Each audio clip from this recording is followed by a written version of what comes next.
দাদার কোনো বক্তব্য আছে? বক্তব্য আসলে ভাষায় প্রকাশ করতে পারবো না। যারা আসে নাই তারা খুব মিস করতেছে। আর এইভাবে এখানে যদি আমরা না আসতাম তাহলে যে মানুষের কষ্টটা আমরা বুঝতে পারতাম। এখানকার মানুষের দুঃখটা আসলে বোঝা যায়। আসলে এখনো পর্যন্ত ওরা ওদের ভাষ্যমতে আজ থেকে 13 দিন পর্যন্ত ওরা এই অবস্থায় আছে। এখান থেকে এখনো পানি নিচের দিকে গড়ানো কোনো ওরা সুযোগ দেখছে না।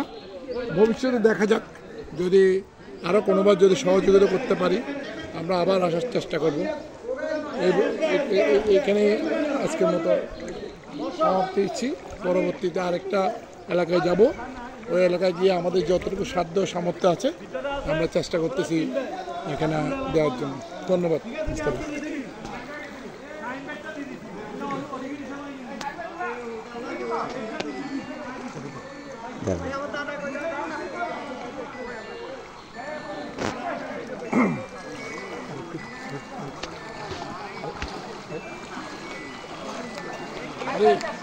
আরে কথা বল। থাক।